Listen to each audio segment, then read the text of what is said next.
Listening to the Money Mike Syndicated Radio Podcast. How we doing? Indiana Fever dropped one tonight, 91-90 to the Atlanta Dream. It was a great ball game. Indiana Fever trailed throughout the entire game, able to come back and just failed a little short right at the end. It was felt like 5-10 for almost the entire game.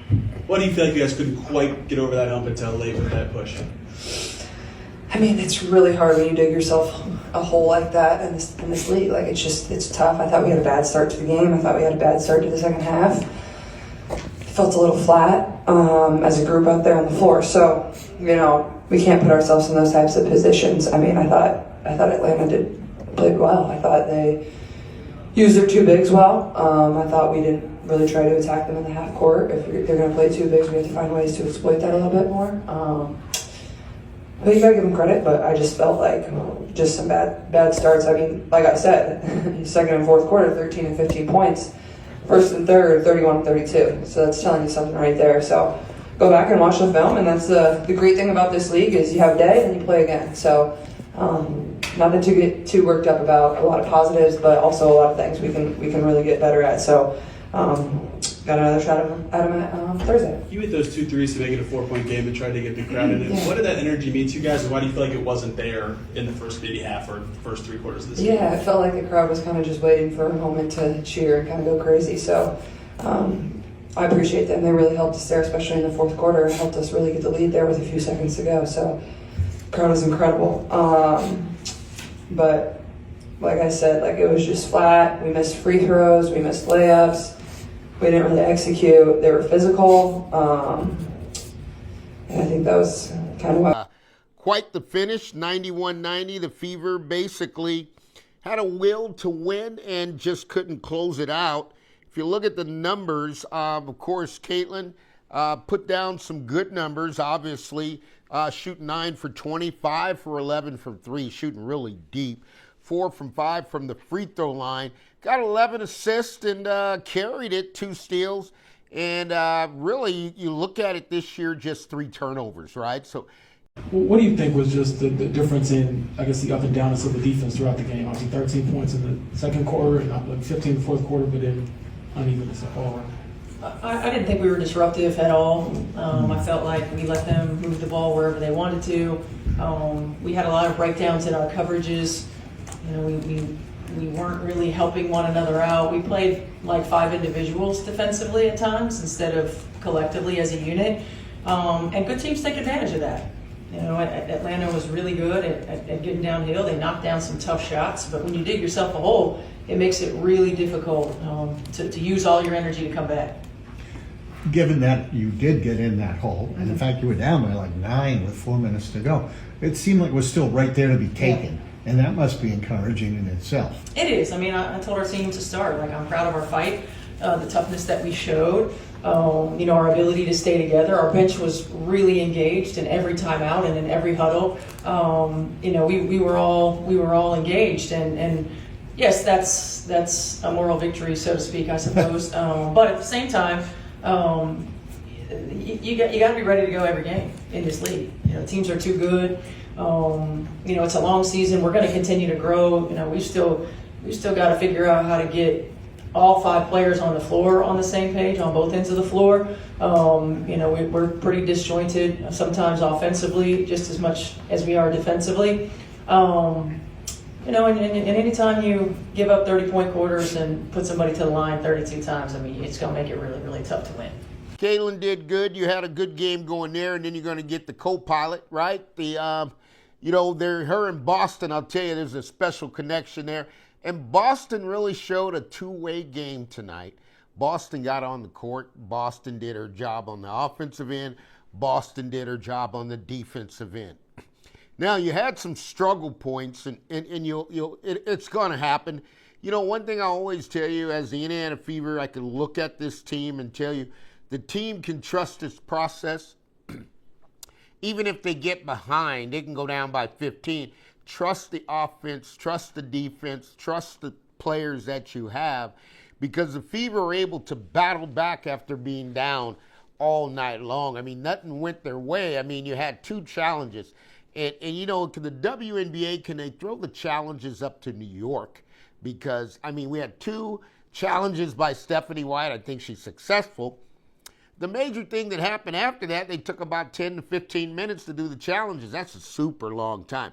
Now, who had an off night tonight? I mean, let's face it, you got Bonner, right? Bonner comes out 16 minutes, kind of got a little injured, I think. I'm not sure what happened, but finished up at a minus 19. Now, when you lose a ball game by 1 point, a player goes on the court, plays 16 minutes, and you fall back, right? You're a minus 19. You got a big factor you played in that game tonight that we could have utilized you. But Bonner's, you know, we got an age factor. Bonner's going to play. We're not worried about that. I'll tell you who battled. Natasha Howard battled. I mean, really just didn't have a great offensive night. Put up 6 points, but came out of +7. That's digging in deep. Caitlin +5. Kelsey Mitchell +3. You got two-way. Boston just had to deal with Griner all night. I mean, Boston played on both ends, finished at a -4. I mean, that's acceptable in a 1-point game. But when you look at Bonner being minus 19 in 16 minutes, that's a tough hole right there to overcome. Now, the Fever did shoot it good. Okay, when they started, they were doing really good. They got 45% from the field, 47% from the three-point line, right? So you got that going.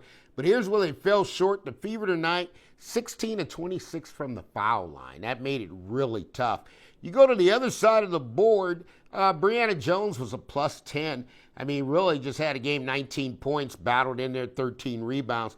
Brittany Griner was ducking in all night on him. I mean, she was just hanging around the paint. I mean, it was good to see her get back. I mean, there were some plays. I mean, they were just trying to defend her all night, and she fouled out. But you got to look at Griner playing 31 minutes, 8 of 13, put up 8 boards, 2 assists, and 1 block. I mean, you got to look at that. And -1 for the Knights, put up 21 points, so it was there. Gray at the one spot just really contributed, +8, 16 points. Rennie Howard didn't have her best night, 36 minutes, 5 of 17, 4 of 13 from the three-point line, 6 of 6. Finished the night with 20 points and a +1. It was there. So really, if you look at it across the board, from the Atlanta side, it was really Coach Carl came in there. And folks, this is where I tell you, whenever you're going to get new coaches come in, you're going to face new defenses. And I got to admit, the Atlanta Dream, Coach Carl's sitting in there, and he's really drilling those down. Great offense, great defense. And both teams really played outstanding basketball. It wasn't really no other drama. It was just like, can we get the win? The Fever tried. But I can respect it because the Fever, you have to understand, you play an opening night. Okay, you play the Chicago Sky. You blow them out. It's opening night. All your emotion, all your energy goes there. But when you come back around, you got to do this again. I mean, you got players where they're going to battle. They're going to struggle. They stayed together as a unit. But at the end, they just fell a little short. I mean, it was an uphill battle all night. But one thing I can tell you that Stephanie White's instilled into the Indiana Fever is not to quit. We don't quit. We play this out. We play it. We may need to go to a 4-man crew with the WNBA officials. Never seen it done. I'm sure they're working on it, a 4-man officials crew. There's just too many fouls in and out. Everybody's complaining. Missing obvious who knocked the ball out of bounds. I mean, that's not there. Now, I've got one pet peeve. Money Mike's got one pet peeve, and this one here, I don't get it. I ride or die with the player that I got here with. That's Caitlin Clark. When I say ride or die with Caitlin Clark, it don't matter if this is the end of the game. I am not taking Caitlin Clark out for an offensive, defensive possession. I saw Christy Sides do that. I did not like it. I saw, Stephanie White do the same thing. I do not like it, and the reason I don't like it is because Caitlin makes the read. She can make steals. She's there to make play. Now you're taking the playmaker out the game, and it costs you. It costs you. You cannot do that. You got the MVP of the league, of the WNBA, bigger, faster, stronger, but now playing defense, guarding Rennie Howard's guarding her, accepting it. We get to the end of the game, you got to put somebody else in who's not even in the flow of the game, and then you got to try to come back and get her in.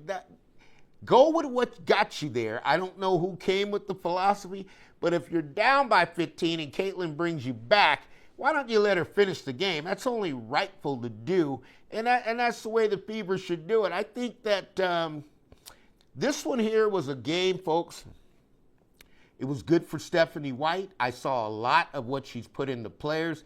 I saw a lot of the strength and conditioning. I saw a lot of the training that the staff has done. I saw a lot of positives. This loss, to me, gave me more intangibles of positives than I ever have. And I'll tell you something, Lexi Hole is a heck of a basketball player. And right now, the Indiana Fever do not have Stephanie Cunningham. Now, if Cunningham played, would it have made a difference? Yes, because Cunningham plays a different role, knocks down shots, able to read defenses, also able to make defensive plays.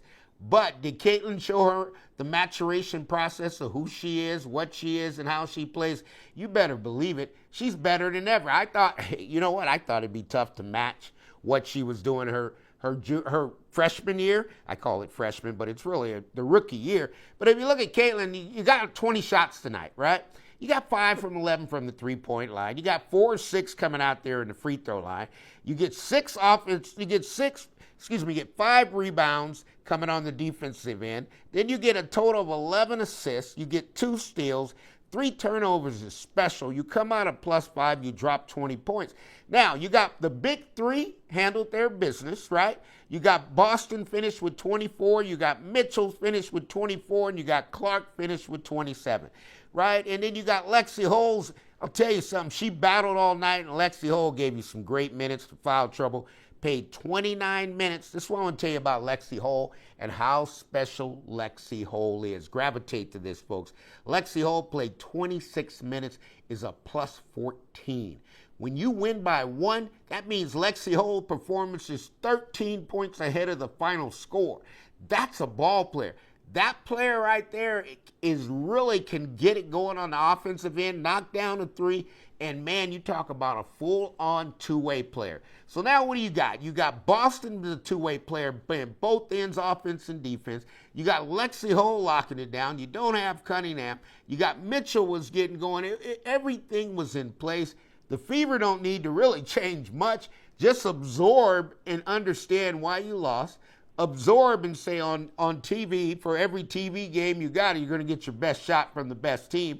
Then you got to also look back and say, hey, this is a long season. Let's pace ourselves. We're 1-1, nothing lost. You lost the game by a point after a big emotional game with Chicago.